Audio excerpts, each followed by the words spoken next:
தரேன் அப்படின்னு சொன்ன உடனே மகிழ்ச்சி கேக்குறா, பிரம்மா விஷ்ணு சிவன் சொல்லக்கூடிய மும்மூர்த்திகளுக்கும் மேம்பட்ட ஒரு மூர்த்தி, அப்படிப்பட்ட ஒரு தெய்வம் சிவனுக்கும் விஷ்ணுவுக்கும் மகனாக தோன்ற வேண்டும்.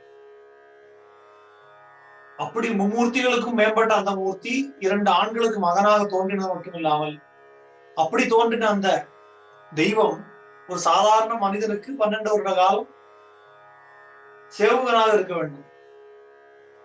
அப்படி ஒருவன் இருப்பானால் அவன் மூலம் எனக்கு மரணம் ஏற்படும். அது மட்டும் இல்லாமல் என்னுடைய உடலில் இருக்கக்கூடிய ரோமத்வாரங்கள் ஒவ்வொன்றிலிருந்தும் நான் நினைக்கும் போதெல்லாம் என்னை போலவே மகிழ்ச்சி படைகளை நான் உருவாக்கி யுத்தம் செய்யணும். எனக்கு வேண்டாத போது அவள் மறுபடியும் என்னுடைய உடலுக்குள்ளே அழைத்துக் கொள்ளும் வல்லமை வேண்டும்.